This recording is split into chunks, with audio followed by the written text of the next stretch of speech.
Hey everybody, welcome to the RFP Success Show podcast. I am your host, Lisa Rehurek, founder and CEO of the RFP Success Company. So after a short hiatus, we are thrilled to be back with the RFP Success Show, and we've got an amazing panel of guests. All of our guests today will be speakers at the upcoming Privia User Conference that's going to be held on October 15th, 2020. We'll talk more about that, give you access to register for that. I believe that's free to everybody, so that's going to be fun. So let me introduce you to all of our guests. First one, David Seibert, president of the Seibert Group and author of Proposal Best Practices. Welcome, Dave. Thank you. All right, next we've got Cheryl Smith. She's director of marketing and proposals at Privia. Cheryl, welcome. Welcome, everybody. Thanks for joining us. Then we've got Johnna Rogers. Johnna is Chief Operating Officer at Wake County, North Carolina. Welcome, Johnna. Hi, Lisa. Thanks for having me. Absolutely. And last but certainly not least, Mike Parkinson, who is a principal with 24 Hour Company. Mike, welcome. Welcome back, I should say. Yes, thank you for having me. I'm excited. Yes, it's going to be a great conversation today. So I'm going to jump right in with some questions that we've got for the panel. Of course, this is like a question that looms on everybody's mind. What are we seeing right now? It changes in the industry since this whole crazy pandemic started. So this, let me just set the tone that this is being recorded in October of 2020. We've had like 6 or 7 months now of pandemic time. So what are you all seeing with regards to the industry and how things have changed? And Dave, I'll kick it over to you to get started on that. Wow, it's like, what hasn't changed? I think, from my perspective, it's like, I think people, I do a lot of training for small businesses, and I think a lot of companies are a lot more tentative. That's, if I could sum it up in one word, I'd say tentative, because they've had training scheduled, they've had projects scheduled, they've had they want to do different things, whether it's proposal automation, or whether it's training, or whether it's adding to their staff or whatever, and they don't know what's going to happen tomorrow, and so a lot of people are a little bit tentative, and it's not even that they're like, we're going to push this off until next year, which is something that salespeople hear a lot. It's, we're going to put this off until tomorrow and see what happens tomorrow. so I that's what I've seen, is just I've got a whole lot of training programs that are like on hold until tomorrow. Yeah. So it's just kind of pushing things off a little bit, that kind of thing. That's what I'm seeing. Love it. Love it. What about you, Mike? Well, it's weird because we have a strange climate. It's almost like a perfect storm. You've got the pandemic and you've got the election year, and you put those two things together, and typically in our industry, just one or the other would be a challenge. But now we're seeing some odd things. So approximately 3 or 4 months ago, I was seeing companies strangely not recoil, but just start jumping at every opportunity they could, seeing that in the future, opportunities might disappear. The other thing I've seen, I completely agree with Dave on this one, that in the last 2 months or so, I've seen a lot of tentative behavior. A lot of uncertainty is causing people to stop and reevaluate things before they move forward. For example, I just had a client today that said that they wanted to go after this effort that they've been going after for a while, but before they continued forward, they needed to have a conversation with the prospect, with the client, with the customer, to determine whether it was in their financial best interest to do it, because they didn't want to take the job or go after the job, spend all the money and the time to do it, and come to find out that the margin wouldn't be good enough for them to sustain support for this is for a federal government job. So they're having a very difficult conversation that typically wouldn't happen, where they're saying, look, folks, how much is this going to be worth? And how much do you expect to allow for margins and things like that? Because we have to make sure that we're the right solution provider for you, because the last thing we want to do is to win and then have to bow out after that, which would waste everybody's time. So that's one of the things I'm seeing. That's really interesting. Yeah, it's funny from our perspective too. We've seen all of a sudden an uptick. I would say in the last month, we're getting more inquiries. And we've also heard, this is probably more from a corporate perspective than a government perspective, that about 50% of of projects, of purchases have been put on hold. But we're starting to see that loosen up a little bit. So it's going to be interesting to see with the election coming up and all of that. Now, I'm really interested, Johnna, to hear your perspective, because you, of course, are in the government. How has it changed for you all in your purchasing habits? Well, everything changed for us in Wake County when we got our first COVID positive case in March, because counties in North Carolina are responsible for public health. And so we've been on the front line of fighting this virus. And for us, we've been spending a lot. We received $194 million of CARES Act funds, and Nice. we have been using it to help support the response. We've bought a lot of PPE. We've hired a lot of people to help us do contact tracing and mass testing, and we've also had to spend a lot of dollars on how to make our buildings safer and put in environmental controls. I wish I were in a plexiglass business. We have bought more plexiglass, and so it's just changed everything that we're doing. And because we're also in direct contact with the citizens, I mean, we've had to protect our employees who are going out in the community. And so our focus has been on adapting to the new normal, which is anything but. And we have put things that would require an RFP on hold, because right now, all we can do is keep up with COVID response, and we're not really in the position to do anything new that isn't related to COVID. Well, that was going to be my next question. So I'm guessing that most of your purchases are just your sole sourcing. You're not going out to RFP on any of these things, right? Not right now. Not right now. We've been issuing some RFPs to people on how to help us spend the $194 million, but RFP for them to respond on how to get our money, not necessarily us wanting to buy goods and services. Interesting. Yeah, that's crazy time for you all in the government sector for Crazy. sure. Crazy. Yeah. Cheryl, how about you in Privia, and how are you seeing things changing on the technology side? Yeah, from an industry perspective, a few years ago, Gartner had come out with a study saying 50% of mid to large size businesses would have some sort of content collaboration in place by 2022. That just wasn't being adopted as quickly as possible. There was sort of this false sense of security because everybody was in the office. We would never need this. And then suddenly the pandemic, this huge pivot, which, by the way, everyone should take a little bow for what has been accomplished. But now, through this experiment, we have statistics. We know that people can be productive at home. Teams can be productive. Businesses now know that they can save money. And they're looking at, how do I take advantage of that? What kind of new skill sets does my team need? And what kind of tools should we prepare for? So instead of just everyone coming into work, now they're putting together plans and saying, well, what will the world look like next year? If it looks the same as it does today, we will need a way to collaborate. And so I think that Gartner statistic, some magic way, will actually be achieved because of what's happening right now.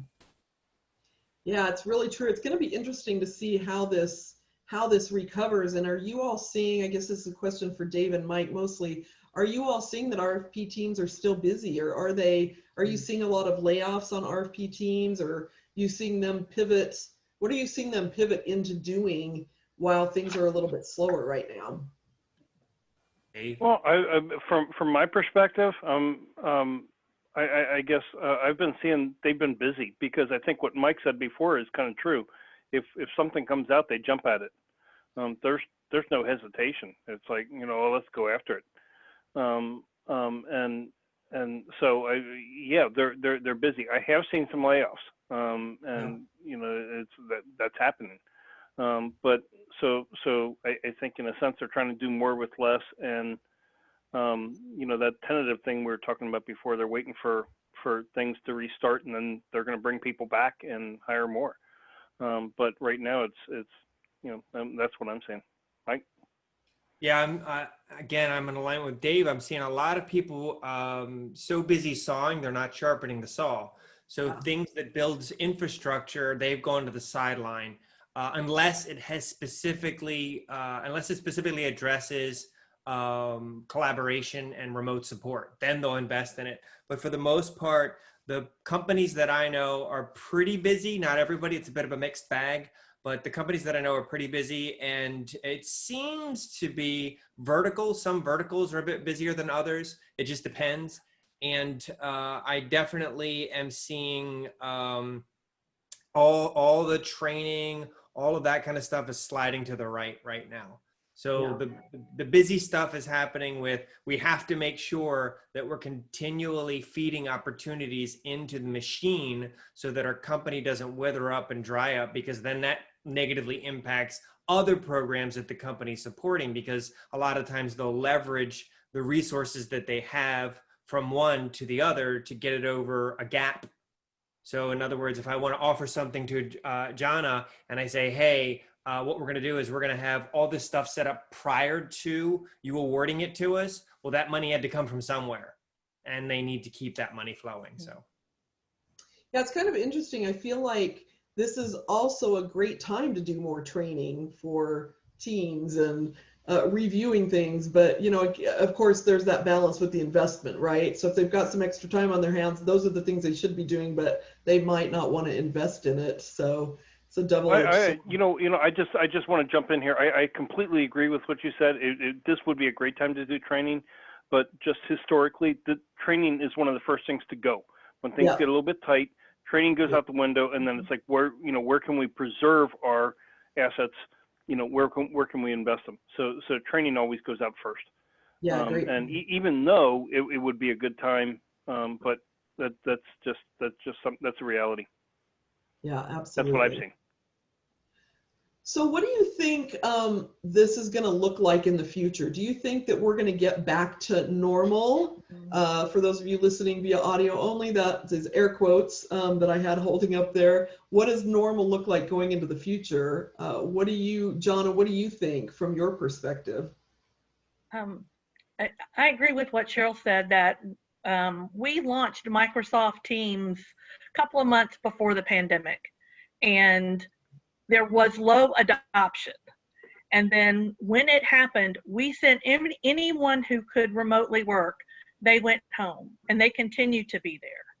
And so we've gone from looking at a reopening strategy to a new strategy that I'm leading, and we're calling it Wake 2.0. Nice. What have we learned from the past 6 months, and how do we apply that going forward to reimagine how we do work in Wake County? Because one thing we found is there is still high productivity. The county never closed. We have continued all of our services. We have people who are loving the remote environment. And so we want to encourage that. The county has 5 million square feet of space, and we're growing constantly. So how can we maybe mitigate some of the growth in that space while also making it a priority? What we found is people are taking better care of themselves because they're not on a commute for 2 hours a day. And so they're taking those 2 hours and plowing them into themselves rather than into work. We also have the challenge of our school kids still aren't back in school. So we're trying to be really flexible with our parents. So I had a county manager once that used to say, never waste a crisis. And so we want to take this to figure out how we can make our workplace even better, and turn some, and make lemonade out of these lemons we've been dealt. I love it. I always say we need to make a lemon martini, but lemonade will work.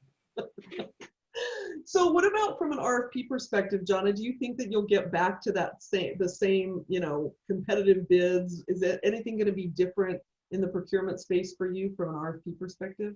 I think we're definitely going to be back. The county does a lot of their RFPs where on their multi-year contracts, And so right now, anything that was coming up for an RFP, we've extended. So we may have a lot hitting at once. And also looking at with Wake 2.0, what are some of those things that we're going to need to make sure we can do different in whatever we define different is.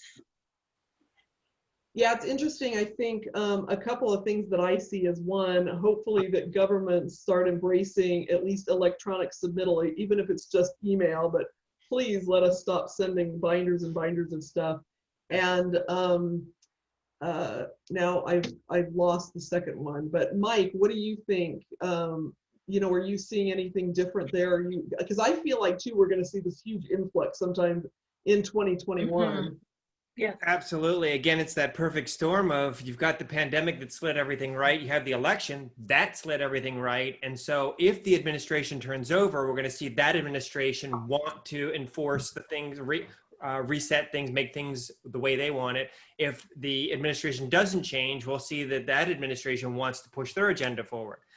There's three pillars the way I see it. One is that for change, I'm seeing that companies, organizations, solution providers will embrace this virtual workspace. They will embrace this new way of doing things because it's money saving, and it will give you access to talent that you typically wouldn't have. Now, I'm not suggesting people are going to offshore. I don't think that's what's going to happen. I just think that I can finally work with Cheryl now that she's living in Washington, D.C. I can work with her now that I'm in Idaho, because before it was just not going to happen. Now, logistically, I'm accepting of it. My management team is accepting of it, and so we'll embrace that. The other thing is that we see that I think there's going to be a weird fight. And Lisa, you mentioned it. One of the pieces that's going to fight is people want, and Johnna, correct me if I'm wrong, they want to make the evaluation process as objective and simple as possible. So that's one fight. But the other fight is, and Johnna, again, correct me if I'm wrong, but you've been burnt by people by not quote unquote meeting the team or understanding that, hey, solution provider, do you get what we're really trying to achieve here? I need you to know that we're on the same page. And so there's this weird, like, keep it simple, silly, but hey, can I meet the team and get to know you better? So I think those two things. So we might see an uptick in orals because of that. So they'll have a compression, you know, basically they say, hey, we need a technical solution and a management solution and a path, but you got to do it in 1 hour. And you gotta make sure that the people presenting are the people that are going to be doing the work. That might be something we see an uptick for. And there's another factor that I can't think of, a third pillar, but I'm sure it'll come to me later. If not, I love it, Mike. I'm not the only one that forgets mid-sentence. So Dave, how about you? What are your thoughts on all of this? Well, you know, as far as things going forward, I think we're figuring that out. I think the one thing, you know, Johnna said this about, you know, we've got to take advantage of this crisis. I forget the exact words you used, Johnna, but you know, let's get something out of this. I think as we are reworking this this whole process because of the pandemic, we're figuring out how to work in a completely different environment than we did before. And so as we do that, we're starting to question things. Well, we used to do things like that, you know, so why can't we keep doing them like that? And so people are re-looking at everything and reevaluating everything and saying, you know, we did it that way. Can we do it better? And so I think, you know, kind of what Mike went to, there's going to be a lot more orals. I would love to see, and I think at some point there's going to be a push towards a more intelligent process before the RFP comes out, where buyers spend more time talking to sellers and figuring out which ones are going to be like. I mean, you know, you don't want to waste time. You don't want to waste time. You don't want to waste anybody's time having a whole bunch of people respond to an RFP that some of them are just not qualified for. So let's go through that process and evaluate better on the front end. I think that's something that's going to come out of this whole thing. that we're going to kind of learn. We're going to learn to question more and build better processes. Yeah, I totally agree with you. And I think this whole virtual world is going to make, back to Mike's point about orals, I think it's going to make orals a lot easier and accessible. And I think there's going to be a lot more virtual that happens because of that. I think, Cheryl, there's going to be a lot more embracing of the technology and people being able to, you know, work in different locations and not have to, you know, hunker. We still have clients that like hunker down in a boardroom with stacks of paper this high. That's just ridiculous, but there have been people that have been slow to adopt. So anything else you see, Cheryl? I think I would definitely go along with what Mike and Dave are saying about orals. I think video becomes a huge opportunity for vendors and for clients in the pre-RFP stages as well as the post. What if an RFI was an oral? And you had to actually see the human beings who are the experts talk to you via video. And then the RFP became the real detailed nitty gritty. And then you moved to a more virtual world like this, where you did orals, where it could be far more intensive and far more productive to really get to the heart of it and give agencies and organizations an opportunity to really understand the people they're working with and get down to the details they need to trust that new vendor. I think video could play a big part of that. I love the idea about the RF. Oh, go ahead, Johnna. Yeah, I was just going to say, I think that's so important because many cases, the vendors that we're working with, they aren't down the street. Right. And so I think this opens up a whole new world of realizing how much you can work with people and not have to be in the physical space with them. Mm-hmm. And I think if we hadn't had this event, people would not be as comfortable doing virtual orals. But now I think that is wide open and saves a lot of time, especially when you're narrowing down. You know, you may go from 5 to 2. So you do the 5 candidates virtually, and then you do the finalist, and you may bring them in. But it's just more efficient that way. Yeah.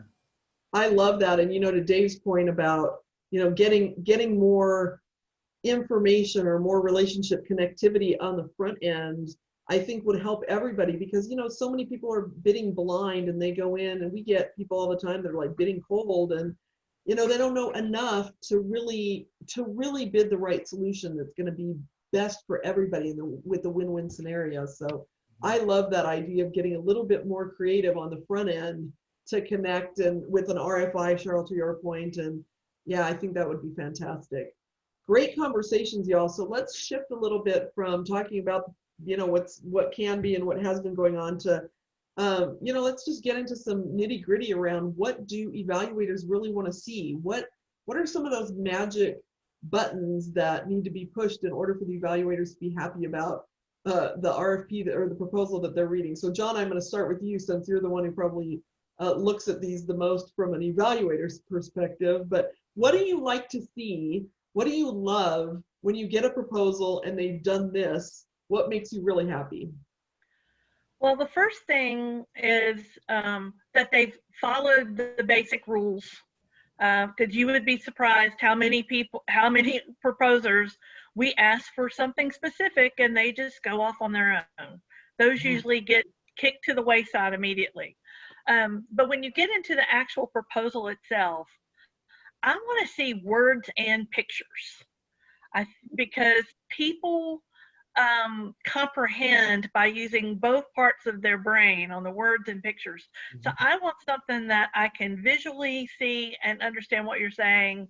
And then if I want more detail, I can go to the words. And I've got several things, and my session is actually going to be about this at the conference. But I think it's also, I want to see creativity and I want to see forward thinking. You know, what did I not ask for in the RFP that I should have asked for? And you finding a way to tell me that and how you can help me solve a problem I didn't even know I had. Love that. Love that. And to your point about pictures over words, Mike, of course, is doing a little happy dance over there because he loves that. So I'll kick it over to you, Mike. What do you see? Obviously, you know visuals are a big part of that, but what else do you see, or something around the visuals? Yeah, Johnna, I want to hug you. I can't tell you. I've been saying this since the beginning of time. I've interviewed so many different evaluators. And if I had to summarize what they've said to me, it's basically in an RFP, in a proposal, tell me as an evaluator, what is your solution and why should I pick you? And there's a lot of variables that go into that, but that's honestly what they want us to do. And, there's a lot of swear words that go into what I'm about ready to say, but answer the freaking question. Oh my gosh. If I put a statement out there, do you do ERP in your processes? I don't want to find out that you were founded in 1969. Don't care. Yes, we do, and here's where we do it. So the goal, there's a keynote that I've been giving recently around the world. It's awesome, that Australia, South Africa, it's called At a Glance. And it's telling everybody we live in an at a glance society. Get to the freaking point. And one of the fastest ways to do that is to combine the visual and the image. The image and the text or the narrative, put them together, because it's easy to hide behind a non-answer when it's just a few paragraphs, but it's easy to spot a bogus, lame, dancing baloney graphic when it doesn't answer the mail. So when you look at a graphic and you go, I have no idea what you're saying. What relevance does this have? You instantly figure that out because the way the brain's wired. So you can't hide behind poopy graphics. They kind of unearth the fact that you don't know what you're talking about and you're probably not a good fit. The other thing is I talked about that there's a lot of variables that go into answer the question and what's your solution and why should I pick you? So for example, I told Johnna, we have innovative solutions. We're an innovative company. We're all about innovation. And then I show her my proposal, and as soon as she looks at it, it looks like it was done in 1980 on one of those rapidograph machines or something. So essentially, it's fighting our message that we are an innovative company. So everything that we put in front of evaluators needs to reinforce and support this, so that not only do they have the proof, the quantitative and qualitative evidence, but they also feel with their instinct that, hey, this company cares about this opportunity. Mm-hmm. They put their best foot forward. They had the A team on this job. You can look and glance at a proposal and tell if someone phoned it in most of the time. Mm-hmm. Yeah, and I think it goes back to are they walking their talk? Right? It's one thing to just have lip service, but if they show up and they're being, and to me, that's all visual, for lack of any other interaction, if they're not showing up the way that they're talking, to your point, Mike, I mean, there's a mismatch and there's an automatic distrust there, whether it's conscious or not, right? Mm-hmm. Yep. Cheryl, what are your thoughts on that? This? An RFP is a recipe. I mean, they basically hand you a recipe and say, bake a cake, and then let us look at it. Yep. But when your grandmother makes you cookies, you love them so much more, not because of the recipe, but because of the love that she put into the making of it. And I think that's what evaluators are looking for. I mean, everything that everyone said are all of the pieces of the love that you can put into it, that teams are spending so much time chasing down experts and reviews and last minute sprints to the printer that it's easy to lose sight of the fact that you are handing this to a human being with emotions and perspective and opinions, and they can spot boilerplate a mile away. But if you can find time, if you can make time in your process to put some love into it, I mean, you can tell I'm smiling when I talk, right? What if you could tell that you were smiling when you wrote the RFP? How much more likely would you be to want to work with those people? Well, and I just have to laugh for, again, anybody that's just listening to this and isn't seeing the faces on screen. And it's Cheryl, as soon as you said boilerplate, Johnna's eyes got really big, like, no boilerplate, please. No boilerplate. Number one. Exactly. Dave, how about you? Well, you know what? Mike is the image guy. I'm the word guy, but I think we're exactly on the same page. And the thing is, the thing that I've been harping for a long time, and actually the last thing we did here, Cheryl, I did a presentation on skimmability, and the thing that I see from talking to a lot of reviewers is that we don't have time. We are busy. We are really, really busy. Outside of work, we've got jobs. We got to go to soccer practices. We got to, do all this other stuff. We're busy. So, and Mike kind of got to the point. I don't want to read 100 pages to figure out what you're proposing. Okay, so get to the point. Okay, get to the point. And so, my big thing is skimmability, and making it so somebody can like open it and start paging through it and just skim it.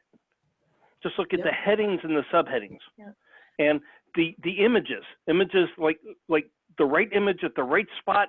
It's that old saying, a good image is 1,000 words, right? And it's true, but you got to have a good image at the right spot to support the text. And then if they want to read more, they can, because sometimes you got to have that stuff in there to be compliant. All those words and that's what takes up the stuff. But I always used to have people. When I go in to do training, and they would say, teach us, what do you want me to do? And they're like, we want you to teach us how to make our stuff more concise. And what they really want is, we want to teach you how to make our stuff more skimmable, so that people can people can go through it quickly and still understand it, right? And so that's my big thing, and that's based on, when I've talked to reviewers. That's based on what the feedback that I get from them. If they're, and I just want to jump in, Johnna, I talked to somebody a little while ago, and she was in charge of a program at a city, and they would bring in people from different departments to be on the review committee, and these people had full-time jobs doing other stuff, and so. It's like they were doing their other stuff. That was their full-time job. So they had to look at these proposals, and she told me, she said, how much of their time do you think you get for this proposal? So you have to make it easy to skim, or you're not going to make a point. So. Well, and that's so true, Dave, because if I have 20 proposals I have to review, and we know we're going to shortlist them down to 5, I'm going to skim them, figure out the ones that at a high level think meet my needs, and then I'm going to read those, and then I'm going to pick my 5. So you're never going to read 20 proposals cover to cover. Right. No. I agree, and I think it's even more important these days, because for people that are home, there's a lot more distractions now, right? If you're trying to teach your kid's school over here and review this RFP here, there is no way you're paying as much attention even as you did before. It was important before. I think it's even more important now. Yep. All right, so what is one last kind of tip, aside from what we've been talking about here, what's one last tip that you would give our listeners to help them improve either their process or their content, but just make their whole RFP winning chances better? Mike, we'll kick it off with you. First of all, Cheryl, I want to give, I want to give everybody a big hug, because they're saying everything that I believe with all my heart, and you're confirming that I'm not crazy. Cheryl, that love is empathy. Empathize with the person that has the problem. Don't make it about you making money, make it about solving their problem. Genuinely care. So one of the things I do is, I call it an ATB matrix. And it's just a table with 3 columns. The first column is as is, the second column is to be, and the third column is barriers. So what is the customer's as is situation? What do they want to have happen, the to be, and then what barriers are preventing them? And then solve those barriers. Now I'm not focused on what I want to say. Instead, I'm focused on what I can do to solve their problems. And I use that matrix to create my proposal. That is a great tip, Mike. Thank you for that. Beautiful. Johnna, anything that you want to toss in there from your perspective, again, from the government perspective? Yes, I would encourage proposers to take advantage of the period where you get to ask questions. Mm. Because not all RFPs are good RFPs. That's an understatement. Yeah.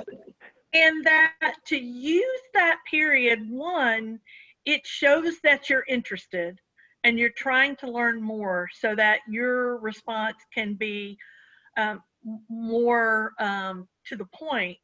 But use it to ask questions that the proposer should have asked and didn't, so you can help give them value add in what you put forward, that they're going to go, aha, they did a little bit extra effort. And Yes. I think people miss the opportunity to really use that period to do some of that figuring out more about the company, the organization, the what makes them tick. And yes, everybody will end up seeing the responses, but they'll know that you had the sense to ask the question. Yeah, I know. I think people are always like, I'm too afraid. I don't want our competitors to see. I'm like, yeah, but then you don't have the information either. Have more faith and trust in yourself that you'll answer it better than everybody else. But that's always crazy to me. Whew. Thank you for that. Great insight. Dave, how about you? If there was one thing that I could leave people with, it's like focus on the buyer. And I know that sounds kind of generic and esoteric, but the one thing that I always tell my clients is that they send you the RFP because they want to know about you, but they only want to know about you within the context of how you're going to help them get what they want. Yep. And so much of the time, what we do is we take our proposals and we use boilerplate, and we just copy and paste it in. And I'm a big fan of reuse, but you have to take that and make it about them and what they want, and say, and here's what this means to you. Because it's if all you do is talk about yourself, you're not telling them what's in it for them. You're not telling them how it's going to benefit them, and you have to. There's just I'm sure Johnna, you already kind of said this already, and other reviewers that I've talked to at other cities have said the same thing. It's like, tell me what's in it for me. Don't just tell me who you are and how great you are and whatever. So I think that's the one thing that I just hammer all the time is you have to make it about the buyer and what's in it for them.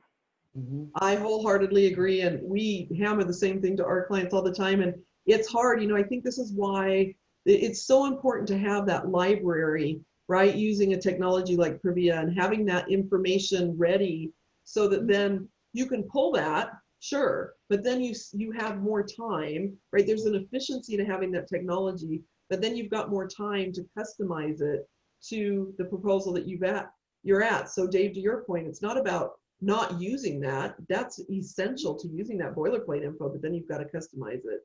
So Cheryl, absolutely. Wait, let me just. I just want to jump. It would be ludicrous to start from scratch every time.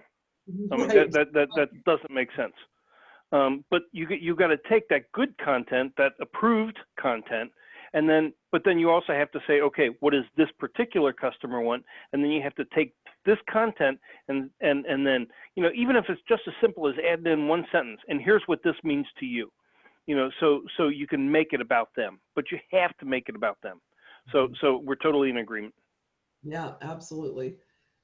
Go ahead, Cheryl.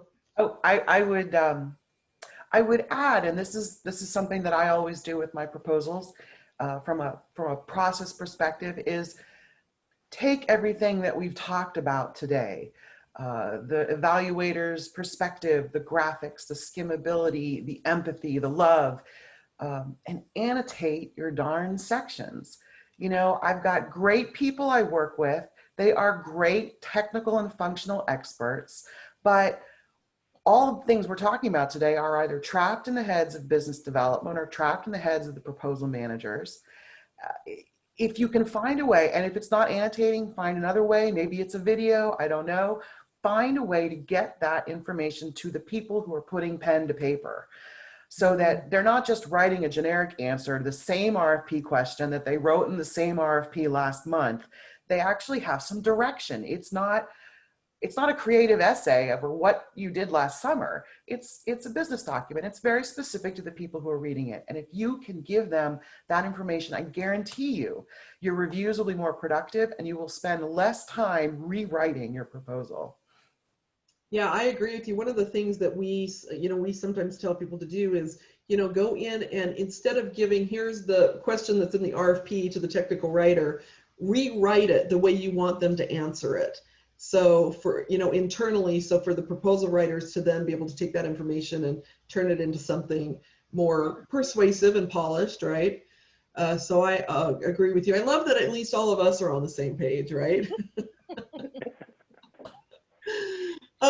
Okay, so Cheryl, tell us a little bit about the conference, and then we'll have each speaker tell you all about what their sessions are going to be. So give us a little rundown. Oh, sure. It's our third annual. It's virtual, it's free, and everyone is invited. If you're in the industry, if you're not, we welcome you. It is a full afternoon, one continuous stream from 1 p.m. Eastern to 5:30 Eastern. We've got a number of, actually more sessions from colleagues in the industry than we do from Privia, but we do have a few interesting Privia sessions. Of course, our hostess today, Lisa, is our keynote, so we're really excited about that. And I'm excited to be working with Johnna again, because I originally had the opportunity to meet Johnna way back in another lifetime when I managed a little proposal for Wake County, and they agreed to take us on, and I got the opportunity to meet the person I wrote it for face to face. So it's going to be a really exciting afternoon, I think, and we hope that people will go to privia.com and register, sign up, get a chance to listen to these guys talk shop, and use that information to prepare for whatever comes next.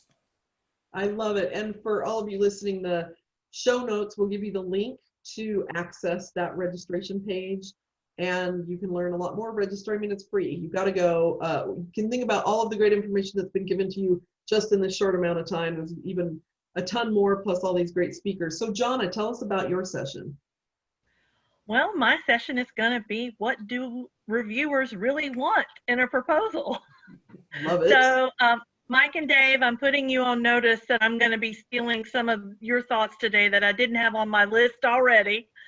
But yeah, so I'm going to kind of tell them, people, what are we really looking for beyond the scoring criteria and the basic requirements?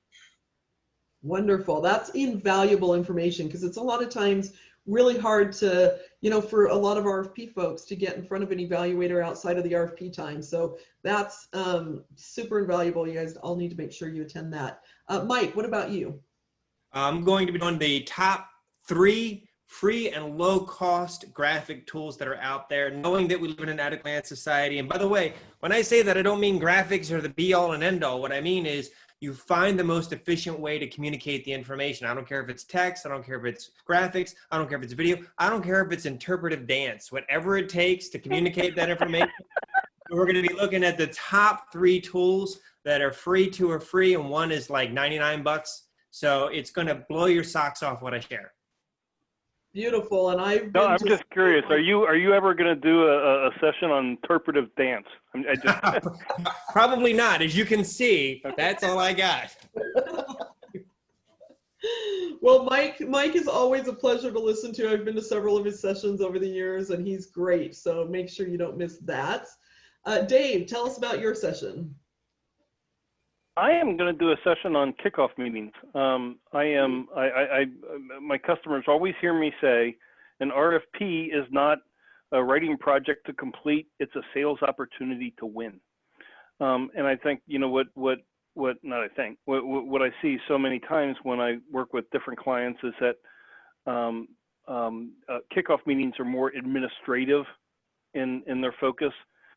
We've got to identify all the tasks, we've got to assign responsibilities, we got to set up deadlines and schedules and things like that.